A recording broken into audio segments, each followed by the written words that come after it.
Day and happy Survivor Girl Sunday. So happy to be here with you guys. Thankful that you are joining me tonight. Oh, I got lots and lots of stuff to talk about. But before I get into that, I want to talk about the disclaimer because I am not able to treat, diagnose, prescribe any of that stuff. I'm just here simply to share my story, and when I have guests on, for them to share their story as well, so that we can hopefully uplift and inspire others just like you. I'm so glad that you guys are joining in. We are live on YouTube and on Twitch. All of the episodes are archived on YouTube, and the other ones on Twitch are there for, I think, 2 weeks. You're able to check those out, and we're also re-aired on solidstateradio.net. My good friends over there at Solid State Radio, Sean and Adam, I just thank you guys for re-airing every show that we do at Strange Friends Media. We're very, very thankful for that, and we're happy that you guys have partnered with us or let us partner with you, however that works. We're just thankful that you guys let us come along on the journey. So anyway, thank you guys for joining me. I'm going to talk about a couple different things, but first I'm going to get into Mother's Day. All of you mothers out there that are just powerhouses that are doing your thing, that, you know, there's all kinds of different mothers out there. And, you know, this day is kind of a difficult one for me because my mom and I were diagnosed a week apart about almost 7 years ago now. And it kind of was an interesting thing because not only, unfortunately, did she have terminal cancer, but I also during that time had the chance to become a mother taken away from me. It was a very tough time. So Mother's Day just kind of hit me hard in the gut. I'm not going to lie about it, just being human, showing you guys that, you know, it's a rough day for me, but I still am very thankful because I get to celebrate the fact that I had an incredible mom that showed me how to be a mom, even though, you know, like I said, it's a little bit harder when the option, I always wanted to be a mom, so that was a bit tough. But I give you guys all of the props and everything for being moms and all the things that you guys do. It's not easy to be a mom. I can only imagine that it's not easy. I have got the lucky part of my life to be a godmother and to also be a friend of the families, helping their kids out and different things. I have a lot of kids that are in my heart and everything, and that's been an incredible thing. Like, it kind of switched to where I didn't have them of my own, but I found a lot of kids throughout that could use somebody as a role model. And I was able to love them just like they were my own. So I'm very thankful for that. And, you know, just that's how I kind of celebrate, you know, that. And, you know, some people talk about the fur kids and everything. I got 3 of them. They all snuggled with me today. So, you know, made me happy. I got myself an iced coffee. I celebrated by relaxing today, and it was wonderful. Very wonderful. So with that being said, I have some family members that are having babies and everything, and I want to wish them a very happy first Mother's Day. It's very exciting. I have a cousin that's really dear to my heart who shares with me all of her progress throughout her pregnancy, the pictures, everything like that. And that's very, very awesome. I feel very grateful to have that because not being able to have kids, that kind of thing, you miss that. So getting to share some of that stuff with her has been really cool. And there are some times, like, I know some people that can't have children or don't have children of their own kind of struggle with that. There's a bit of, you know, there's depression, there's different things that go along with that. It's hard for them to see other people be excited about having kids and having babies, all that stuff. But for me, I celebrate with them because I think it's an awesome thing. I try not to have that bitterness and just to be happy and thankful to be able to see their happiness and enjoy that as well. But I want to talk to you guys also about the incredible journey that I got to have. I talked a little bit a while back about the Bass Nation kayak fishing tournament. Went all the way down to Alabama, 14 if you want to count the time changes, about 16 hours of a drive. It was quite interesting. A lot of things happened. A lot. I talk about it a lot on the show. I've had some different anxiety, depression, different things like that, and it has been interesting trying to navigate all of that and still live. Okay, I kind of felt for a little while, because I always say life is best lived, that I wasn't getting out there and I wasn't doing what I was actually saying to you guys to do and to try and to get out there. I was having a little bit of fear with going out and traveling, and I haven't really traveled that much throughout my life. I have been a Michigan native all my life. I haven't really done a whole lot of traveling. I think the furthest that I've actually gone is Canada and Florida, but who hasn't visited those places? You know, those are just the standard, I guess, if you're from Michigan. There's a lot of places in Michigan that I actually have not even visited, which I want to. I want to get out there and experience these different things. So from here going forward, as far as the podcast go for this podcast, Don't Make This Weird, we're going to try to do some pre-records so that when I'm out on the road, we don't miss out on giving you guys episodes and whatnot as well, because it is a little bit tricky to get out there, and I give props to Tony for trying to get us all up and moving, and everything that we do with the podcast. He's behind the scenes on this one. He helps produce it. And also he does Guitar Fridays and Chill Saturdays and all that stuff too. So he's behind the scenes, always putting through everything, and I just want to give a shout out to him as well. So, it's rough. It's a rough thing. A lot of people don't know about the behind the scenes stuff, but there's a lot that goes into it to do a show like this, and I'm thankful for that. Probably, 4 years ago, almost about, that we started this crazy, crazy journey with one podcast. Now we do several, and it's crazy, but it's also very rewarding. We're thankful that we have you guys that tune in and watch and come and hang out with us. And I'm very, very thankful for all the messages that I get in my inbox thanking me for these different shows and helping other people to not feel like they're alone. So that's a big part of Survivor Girl. So getting on the road, getting back to that, doing the Alabama trip was insane. We did 14 hours, not straight. We stopped for food, rest stops, all that stuff like you normally would, because unless you're in beast mode, you're not going to make it like that. You have to stop. You have to take a break. And traffic was insane. Insane. Anybody that's ever gone through the Cincinnati Turnpike, get onto Tennessee where there's the falling rock signs and just insane traffic. Like everything opens up. I'm used to coming to from a small town where we have maybe 2 lanes on the highway. Oh, no. Such a different experience. I give a shout out to Adam for driving the whole 14 hours because my anxiety was not having it. I was all for it when we talked about this trip. I'm like, I can drive up until blah, blah, blah.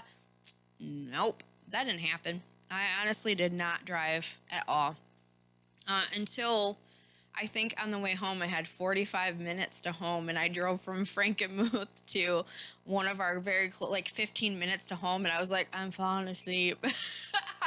How does that happen? Like, he powered through the whole trip, but I was just like, I'm tired.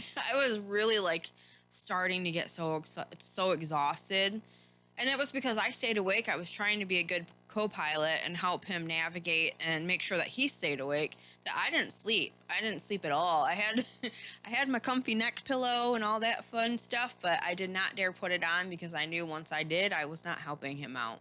We had GPS. Thank God for that creation. Amazing. Helped us navigate through. There were several accidents.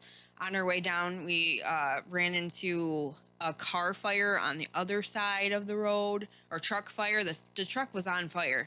You could see the flames shooting out over the truck. I actually ended up calling 911 because nobody was on the scene. There was nobody there, and they were walking towards the car, people that stopped. I'm like, why would you do that? It may be raining out, but it's not raining out enough to walk up on a burning vehicle. So, it scared me, and I was just like, nope, where I come from, we need help. I don't know what your deal is, what's going on, but you need help over that way. But there was a lot of accidents on the other side. It was very nerve-wracking. I'll be honest with you. It was very, very nerve-wracking, and I struggled with that part of it. And I was very, very thankful that I was not driving because it got pretty crazy. And Adam did a great job navigating through all of the craziness going on. So it was a long haul. We got to experience some different stuff on the road, to see different things. It was beautiful when we got to Tennessee. Tennessee was absolutely gorgeous. But at that point in time, we stopped. And because of my anxiety and everything like that, we stopped. And I said, I had it. I was so emotional, and I was to that point because we kept on seeing accidents on the other side of the road. It was raining. It was hard to see. There was water building up on the road. People were slamming on their brakes, and not turbulence, but what is it? Hydroplaning stuff was happening. I'm like, this is just insane. I can't go any further. Like, I couldn't take it. My anxiety got the best of me. So I was like, I have to go to the bathroom. So we stop and we get there, and he's like, okay, I'll go use it first if that's cool. Cause I was like, never mind, I'm okay. Go ahead and use the bathroom, whatever. So he goes in and he comes back out and he's like, okay, you can go now. I'm like, I don't have to. And I felt bad because that was a truck. I mean, it was just insane. And there's some people that don't have anxiety that can just truck along and do it, that have experienced this. Well, this was our first trip together since we've been, hanging out and together, whatever, for the past 3 years. That was our first trip, like big trip. And it was nuts. It was nuts. But we did work together. Like I said, I helped navigate and everything. But at that time, at that store, I had my breakdown. And I'll be honest with you guys, I started sobbing and crying and was like, I just want to go back home. I don't know why I wanted to do this in the first place, because this was my grand idea. I wanted to do this. I told him a while back that I wanted to do a kayak fishing tournament, and it just so happened Alabama was the first one that we could make it to. So here we are in Tennessee. I'm sobbing. People are stopping off to the side of us to get air in their tire, and they were just kind of looking over, because here I am just crying. I'm having a panic attack, and he stops and he's right beside me. What can I do for you? So I say, I want to go home, right? And he says, well, I'm going to put it to you this way. I understand what you're saying, but you're closer to the campground than you are to our home. So you're going to have to make that decision. Do you really want to go home, or do you want to keep on going, or do you just need to rest a little bit longer? So I sat there and, we talked, and he helped me through that. And, and then I just was like, all right, you got to go to point. We're much closer than going home, so let's keep on going. So after that, it was kind of interesting because the weather started to finally lighten up a bit, and then it started getting darker, which was a little bit harder. I have a hard time seeing at night. My vision is very impaired at night. Luckily, he's got really good eyes to be able to watch the road and everything, but to me, that makes it really hard too. So I'm one of those people that, I hate to say, like, I need to be in control of stuff, but if I'm driving, then I feel like I can control it. If I'm in the passenger seat, then I can't do much of anything but just go along for the ride, obviously. And that's a hard thing. That is a hard thing to be able to do. But we kept going. We didn't stop. We stopped a couple more times to use the bathroom, whatnot, get drinks and whatever. And we finally made it. We got in, I think, at 11:45 their time in Alabama. So it was 10:45, right? Yeah, 10:45 in Michigan. So we got there. We just got there. They were closing up, and if we wouldn't have ran into them, we wouldn't have got into our campsite for the night. We would have had to wait until they opened back up in the morning, and we were exhausted. We got to the point where we made it to our campsite. They were kind, really nice, brought us to our campsite. We set up with no casualties. It was late. Like I said, it was like 12 something by the time we were setting up our tent in the dark.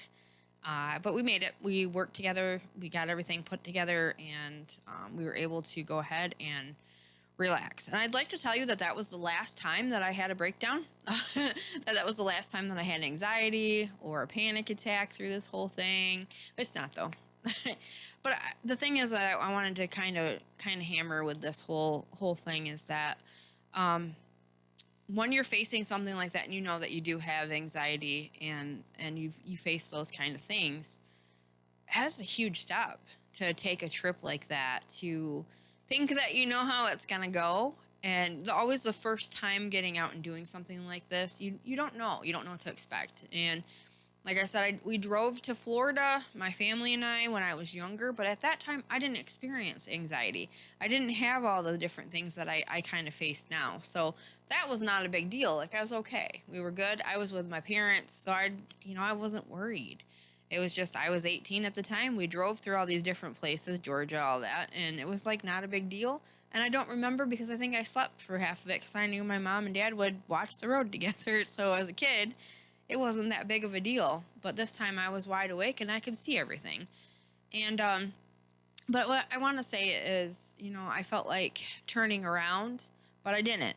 And I'm proud of that. I'm proud that I kept going. So we got down there and we had all of Sunday to relax and not have to do anything. We went around to Fulla, looked around, talked to some of the locals and whatnot. And this is a big to do actually. The kayak bass fishing nation tournament actually was pretty big.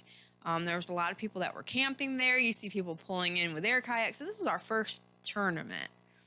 And when I signed up for it, I didn't realize that I would be kayaking with Gators. So that was the whole nother situation in this, okay? And I should know, but honestly, I'll be truthful. When I was in school, geography and knowing about other places was not on my list of things that I worried about. So I didn't really pay much attention to what kind of animals were there or not. Did not know that there was apex predators there. Right? They're huge. They were huge. Huge. Okay, of everything else, not us, obviously. But, so we got to relax and not do much on Sundays. It was a chill day. So I was like, all right, we're good. I got to relax. I got over the anxiety. I was like, yeah, this ain't bad. This is good. I'm relaxed, So that Monday we started to get ready for our training. Everything was just go time. We were allowed to start practice, and we saw everybody else that was there kayaking and ready to go. They were out before us in the morning, and that was just kind of a whole new thing because we had to work. It's been over a year since we actually got in the kayaks together.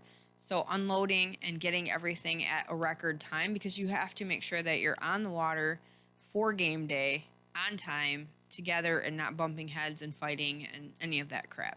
You have to focus to be able to get out on the water to get to where you're going. And plus, there's other people that load in when you are. It's all at the same time, so people are at the boat launch and all are waiting to get in, so you can't waste time.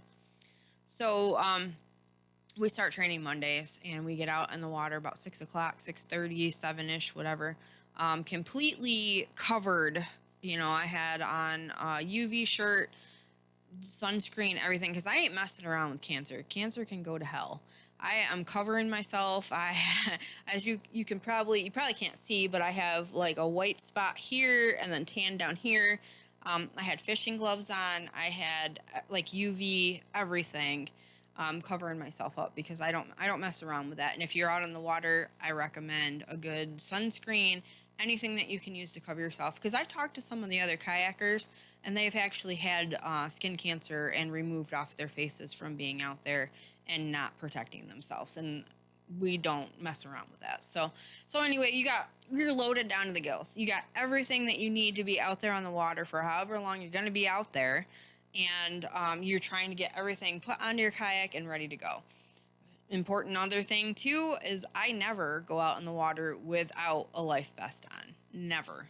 Other people I'll see out there with it just kind of hanging and behind their seat or whatever. I won't mess around. Especially with gators in the water. Nope. Not happening. So, anyway, we got to working and finding a spot. We hopped around to different boat launches and different things to be able to get out there. And it was interesting because in the kayak circuit, the fishing circuit for this particular tournament, there was only 3 of us ladies that were in it. And it was kind of interesting because when we finally got to meet everybody, it was like ladies kind of just stayed away, didn't talk, but the guys were friendly and they talked. So it was interesting. I think it might be because it is so dominated by males, men, whatever, that a lot more women are starting to fish. So I'm excited about that. That's really cool. But they were helpful. I didn't hear any of the snide comments of, me having a purple kayak or neon colored fishing poles or anything that I was doing that was going to affect me. They were very kind, offered information and stuff. Didn't try to explain anything to me because I've been fishing for a while now. but they were very cool, very respectful, and also were saying that I was someone to kind of watch out for because, I guess women fish very well, and that was something that they were talking about. So I was very excited about that part of it, and getting out there, first day out on the water. Yeah, exactly. We see gators. We see a gator. Well, actually, before we even got on the water, we saw gators. There's a reserve, which I was cool with because they were fat and happy. They didn't care about us or nothing. You could be right by them, and they were chill because people feed them over the gate all the time. So that was not actually a representation of how they act in the wild. So out of the cages, but we were walking on the beach. We took a little, like a little walk around, and and here comes one just cruising along by the beach that says swim at your own risk. And there's gators. I'm like, yeah, no, I'm good, thank you. But I watched one just go like, cruising by. I got a little bit nervous. I'm like, okay, this is real. Like, you are getting out in the water with gators. This is pretty creepy. So we were out on the water finally on our kayaks, and I look over and I was like, oh, there's one. First it was, is that a log or is that a gator? Because they do kind of look like logs. It's weird. So we played that game, log or gator, throughout the whole freaking thing. But it was, and Tony had mentioned, and a couple other people had mentioned to me, not only is that crazy, no, he didn't say that, but somebody else go, what are you doing? But he had mentioned that when you run into them, they usually just take off the other way. And for our case, that happened. We didn't have any issues like that, but also, they didn't tell us that it was gator mating season, so that's a little bit more scary than any of that. But luckily, like, it may sound funny to you guys, but I prayed every day before I got on the water because I was worried about it, and I prayed about not having to encounter them as much, and we got lucky. I think we saw 8 of them, and a baby one, which I'll get into that. But there's other people coming back and reporting that they saw 50 more, 30, or whatever amount. I'm like, where the heck are you guys going? Because this is all that we've ran into. I'm okay with that. They were going more into like coves and different things, and that's where Gatorland is at. And I'm like, I'm good. But that might have hurt us in the long run. With getting fish in the boat. But a lot of people were saying that they were having a hard time, that they were struggling. So I think it was like 2 or 3 days to game day. And we were out at a new launch, and we were out the day before that. I struggled with the water getting really super choppy because we're out there with a lot. Lake Eufaula is huge, and it is very overfished with a lot of bass boats and a lot of stuff, and it got really wavy out there. So I have just a standard. It is a fishing kayak, but it's not anything like these people were coming in with. It's not a complete, like, a really sturdy, anything impressive. It's just, I was bumping all over the place. Tony's going over there doing this thing, and that's really how it was. To the point where I started to, guess it, have a panic attack because it was scaring the hell out of me. One, I'm not like a majorly great swimmer. So, yes, I had a vest on always, but it scared me because there's gators in the water, and I was like, what if I flip? Like, how am I getting back in? What's going to happen? Which we haven't practiced here, which we're going to actually when we're able to here in like shallow water. So I know what to do if that happens and what's going to happen. So that started kind of freaking me out the day before. Adam helped me through. I got some music put in my ears after that. I found that my old relic of MP3 players helped me chill out. I can focus on the music, and I can sit there if I'm changing out lures, whatever it is that I'm doing, that I can focus and not worry about how bad the water is going. And when I wasn't looking at it, I was doing really well. Even though I felt it, it was so interesting. But when I finally got my music in and just kind of chilled out, and Adam said, we'll stick to places that aren't that bad, which I was very thankful of. We were competing against each other. We weren't competing together. So for him to stick around and to help me through this whole thing, like he could have easily just went, well, I'm gonna go out here and I'm gonna go, and but he did not stay very far away from me if we even were very, very separated. When I had those moments, he'd come up, cruise up, hold onto my kayak and help me get through it, which I very much appreciated. Even though we're competing against each other, he could have easily just took off and left me to have my panic attack, but he didn't. So we went through that, and then we get out to this new boat launch, this another huge freaking place.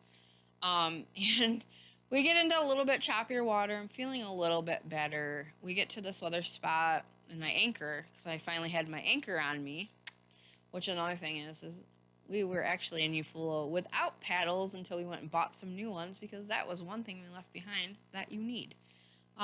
That's what happens when you pack and are in a hurry. But we're out there, we're anchored, we're fishing, we're doing our thing.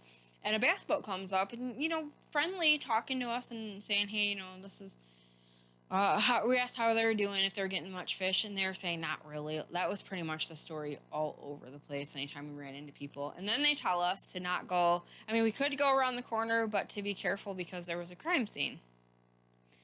Okay, wasn't ready to experience something like that on top of everything else that's going on, right? So, unfortunately, there was 3 bodies that were found in a vehicle over on the other beach, and there were some fatalities, obviously, from it. So, it was like real deal. We always joke on, don't make this weird about me watching all these crime shows and everything. I did not expect to actually run into divers and a crime scene actually live happening. But they did end up finding who did it and everything like that. I actually read up on it afterward, and pretty sad story, to be honest. But we moved out of there. We started going back because the waves started to get crazy again, and this is at a different place, but huge lake.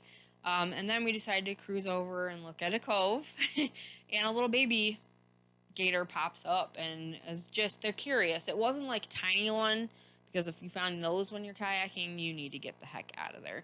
But it was probably about 2 feet, and he was close and just being curious, but it scared the heck out of me. So, of course, again, here goes the panic mode, because I'm doing stuff I've never really done. I've kayaked Michigan waters and whatnot, not Lake Superior or any of the Great Lakes or anything, because those get really choppy in a kayak. But the smaller lakes and stuff, I'm used to that. I'm used to those. I'm okay with that, but this was all different. Travel, everything was different. All of my senses and everything were, I'm out of whack. I'm not at home. I'm not where I know it's safe. I'm not, where I'm used to. I'm not used to being out in this. So that happened. That scared the crap out of me. I said, I'm done. I threw my hands up. I did have my emotional moment, my cry, whatever I had to do. I paddled like a mad woman to get back to the launch, because I was over it. I was done. I was quitting. I was not doing this kayak tournament. I was done. I wasn't going to do it. But anybody that knows me knows that I may say something like that, but I can't follow through with just being done, especially something like that. I already made it there. I had like 2 days, I think, 2 days to go. I couldn't give up. I was in a fright, whatever, and I was out. I was moving. That was one time that Adam and I were actually separated while I was on the water, because I was hauling to get out of there. And he caught up, and we're waiting to get in off of the water, off the boat launch, whatever. And I'm sitting there, I put my music in and was trying to relax and come down from yelling pretty much across the lake that I was done and I wasn't doing it. And he offered to let them know for me at the meeting that I wasn't going to make it or whatever. And I said, no, no, don't tell them I'm not coming. And he said, I was even like to that point, because I had such a little breakdown that I was like, well, I guess you can use this off my boat, or you can do this or whatever.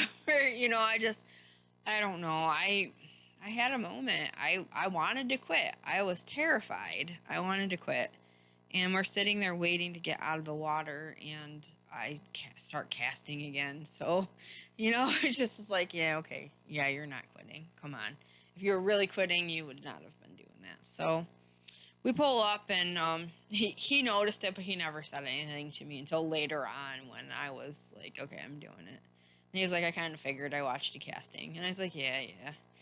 So we're pulling out, and that boat that was coming in, we talked to him for a little bit, and he gave us more pointers. And of course, here's this time when I'm like, I'm quitting, I'm done, I'm not catching anything, I'm frustrated as hell, because this is a huge tournament, a good prize chunk of money. Like, you get checks if you can make the cut. You get a check after a certain amount. So I'm like, well, at least maybe we could both place and go on, because there's a huge one. Next year it will be the big tournament, and if you make it into it, then you compete in that huge tournament. So so I'm bumming out. I'm going, man, I'm not catching anything. Like, this is not how I thought it was gonna go. This is not how I planned any of this was gonna happen. The water was tough, the fishing was harder, and I'm just having a moment. I'm being a little shit about it. I'm just like struggling. I was struggling. I mean, I was riding the struggle bus. I was missing home. Yeah, really. I was struggling. And so Adam went to go get the truck to help, get our kayaks loaded, whatever. And the guy that was pulling in, I said, how's it been fishing? He goes, it's been kind of rough, but here, try this. And he hands me a box that has 3 different swim jigs. Well, they were the same, but 3 of them. Gives us this box of swim jigs, and then he gives us these trailers that you put on the end to entice fish, if you know anything about fishing, or if you don't even. It was something that was kind of, they call it match the hatch, which is what they would feed off of. So this guy calls them shell crackers, and he says, well, here you go. So, they were really super nice around there. They gave us a lot of information. There was somebody else that gave us lures too. And we're like, try this, And it was a bass boat guy that does tournaments. And he was still just like, here, try this. Very cool people. A lot of really nice people around there. So, I was like, I kind of took that as a sign of, okay, don't give up. Here's some more information. Keep on going, So we load up. I She-Hawk it. I help him get these loaded back in, and just get over myself. I get out of my way. I'm famous for getting in my own way when things get tough and get scary. It's the truth. I talk real with you guys. I do. Yeah, right. I try to be real with you guys about this kind of stuff, and I guess I don't get really embarrassed anymore about this kind of thing, because I know who I am. I know that I struggle with this stuff, and I share this stuff with you, not because I'm afraid of anybody like saying anything about it or being like, oh my gosh, I can't believe she tells all these things. It's just because I'm not afraid, and I'm not scared of who I am. I'm not afraid that I have these things that go on. And honestly, like, I went through life being bullied about so much stupid crap growing up that I'm to this point now at my age. I'm just like, this is me. Hot Mess Express, if not, or whatever it is, I'm continuing to keep moving forward. And I don't ever want anybody who's listening to feel like they can't be genuine and be themselves. And if they face this kind of thing, I never want anybody to feel bad about that, because we shouldn't have to. You can live with these kinds of things and continue to keep moving forward and experience life, even if you do face these things. So I guess that's kind of why I'm telling you this whole experience, other than it was a crazy adventure. But I'm telling you guys this too, because I want you to not stop in your tracks and get in your own way, and not continue to keep moving forward if it's something that you're really passionate about and you want to try. I guess that's the big thing. So I didn't give up. But that's not all. We kept on training. We had more training days, more experiences with the waves, with the crappy fishing. I did get fish in my boat. Unfortunately, it was not on the day that it needed to count, and that's a little bit disheartening. But guys, also, it was an incredible experience as well. I think that's another thing that I learned from this whole experience, is that it doesn't always go like we get an idea in our head about how we think that things are going to be, and we expect them to be this grand, amazing thing. But it's kind of funny how the journey ends up turning into something that was better than what we ever planned or thought that it was going to be. So I didn't get fish in the boat on the day that I needed to place. But we've got like three more, and neither did Adam. He had a gator run in. Actually, I finally got to the confidence level to go over to another little area, and I'm like, okay, I'm just gonna go over there. And at that time, he was stuck on, I think somebody's boat awning actually, and he's trying to get it undone. And I was like, are you good? I said, be careful because I have a feeling that there's gonna be, a gator in here. Are you good if I go over here?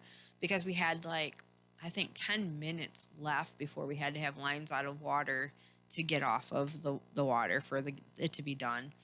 So he said, yeah, he was good. So I took off to just right around the corner, and I was over there fishing, and I wasn't getting anything. But apparently he had had a gator like go up beside him, and he got to experience how big the gator was compared to his kayak, and then underneath him and out, which scared him. He's like, I felt like my life was flashing before my eyes, and then he hurried up because I felt like I knew. It's weird how you get this little sense about your surroundings, like you really start paying attention. I'm like, yeah, I have a feeling there's something here. So he was good. He was safe after that, but he was really, he was pretty shaken up from that, and I would have been too. I didn't get that close other than that little baby one, and that scared the hell out of me. So I can't imagine a big one just popping up beside. No, thank you. I'm good. So we still continued. Like we both had some rough days. We lost some lures. We struggled. We had the waves that were fighting and having a hard time tying lures on when you're bouncing around and all over the place. Lots of really amazing sportsmanship by other people.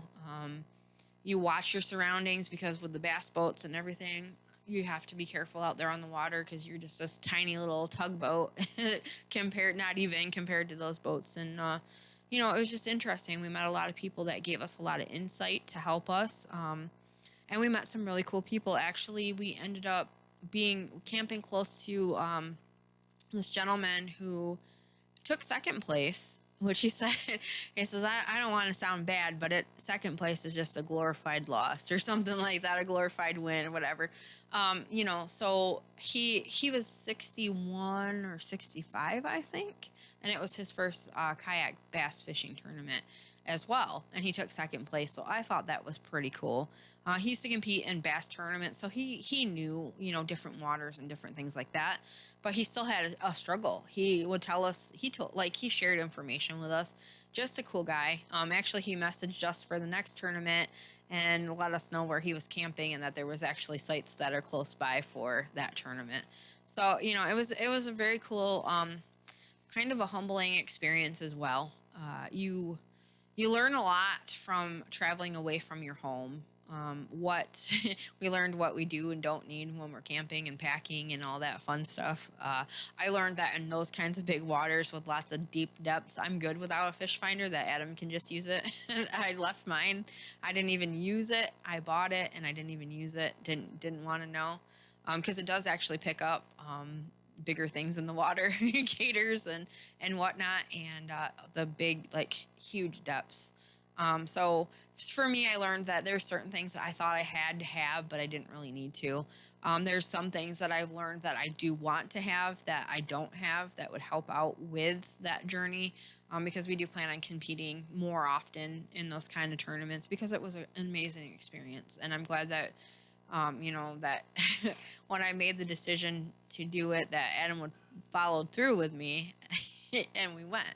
It was a great experience. We worked as a team, and even though we were competing, but we worked as a team, and I learned a lot.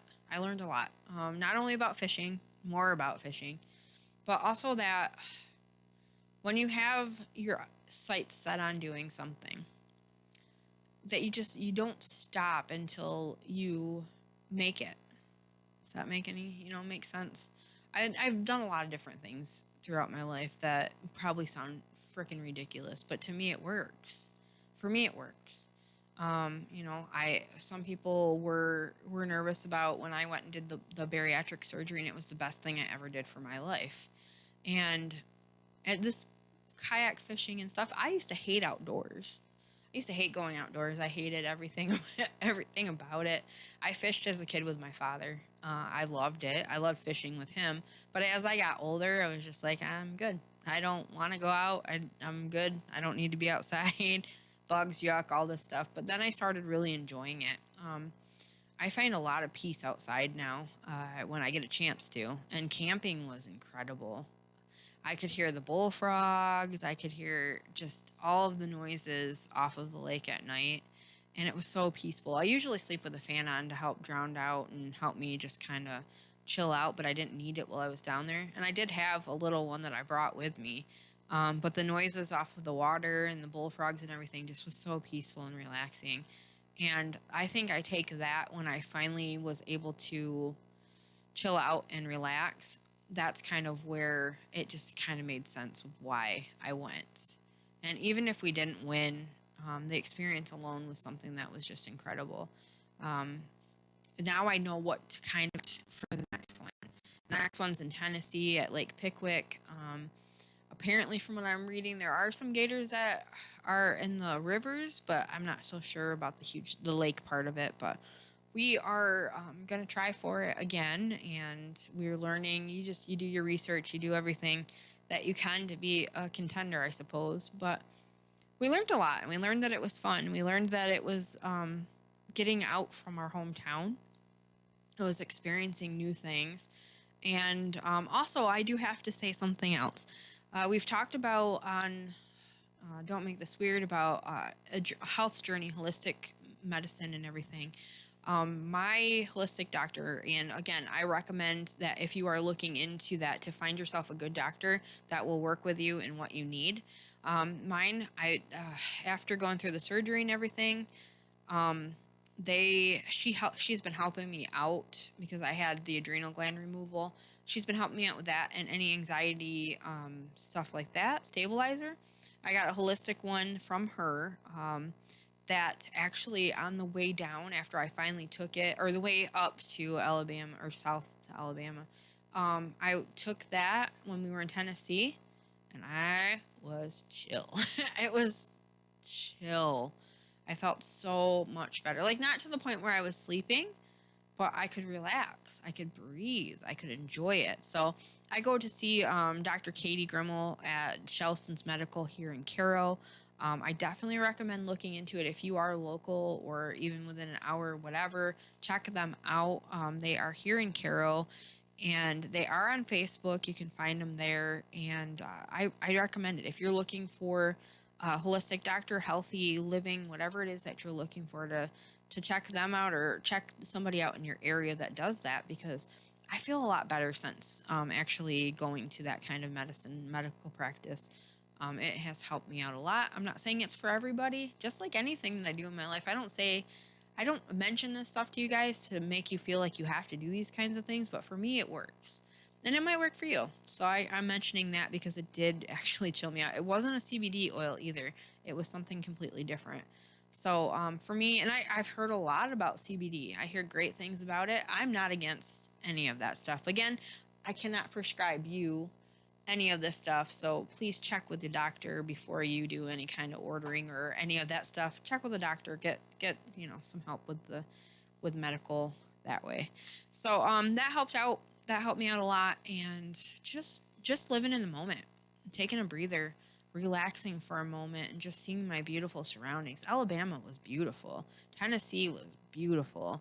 I loved seeing all of the different landscape and, the smoke coming off the mountains down on the way. Just everything was gorgeous down there.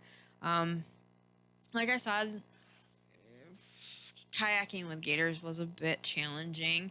I don't recommend doing it unless you have somebody else with you to help watch each other's backs, whatever. They do take off, but there was another kayaker that was in the tournament that said because of mating season, they ran into one that was literally murdering another one, and it scared the crap out of them, and they had to leave the cove where they were going into.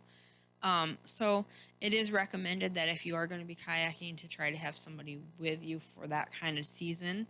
But I do want to say there is a female kayaker out there. Her name is Christine Fisher, and she is killing the circuit. She is actually in the championship for last year's. They're going to be doing that coming up, I think, within this weekend or this next weekend coming up. She's in it. I have actually talked with her, and I want to get her on the show. We're going to work on getting her on the show. She has said that she'd be interested in doing that because I want to talk to her about what it's like to be a solo female angler out on the road doing these things, because she is grinding. She's out there killing it on the circuit. She was just actually, she would have been at that tournament, but she ended up getting on a bass boat as a co-angler with somebody else. So big props to her. She really bust her butt for those checks, and she knows what she's doing. I'm really proud to say that, she's inspired me to actually get out and do these tournaments. And another thing too that somebody was asking me about, why now? Why are you choosing to do kayak fishing tournaments now? Well, yes, Tony has just said in the background, because you can. This is true. But I'd have to say, because of my recent surgery too, with the left adrenal gland removal, I was worried that I was going to get super exhausted and I wasn't going to be able to do a lot of things. And for me, I just felt like, man, I don't ever want to give up and not be able to keep moving, and living. And when I got the okay that I could actually get out and kayak and go fishing again, I was like, yep, okay. So I'm going to go to the next level. I'm going to go to the next level, and I'm going to compete. Because I spent a big chunk of my life not being healthy enough to do stuff like this. Even at my heaviest, I guess I can say, even at my heaviest, I was able to complete a 5K and do a lot of things that a lot of people overweight really couldn't do. I think it's because I just adjusted through my life. As I got bigger, I wouldn't stop doing the things. It was rough. Like, I did not have great health, and I was very, like, 5'1.5" at 350 is very hard to move and to do these things. But I think being shorter too kind of helped with some of the stuff, which is odd. But I completed a 5K at that weight. I was able to still do things when I wasn't being embarrassed about my weight.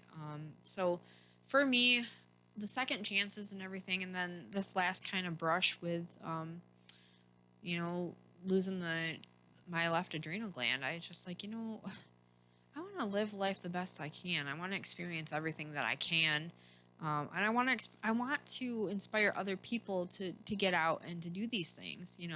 Kayak fishing was not my first thing. I had kayaking on my bucket list, a long time ago, to want to do it. And then I just was learning that I'm actually a pretty good angler. I'm actually pretty good at it. Good at picking out lures, and I'm actually pretty decent at it. So I figured, you know what, I'm gonna try. Why not? So I get to also experience not only being like proud of myself, but getting out and experiencing the world and seeing it, because I was afraid to travel for a long time too. And now it's like, okay, I got a chance. I'm gonna go for it. I'm gonna try it. Let's see what's happening, So with that being said, like, I was also we were dealing with vehicle situation. we had the money to take our vehicle in, and it's been now 6 weeks since we've had it back. So throughout that, we had to juggle getting a rental vehicle to make it down, because it was non-refundable.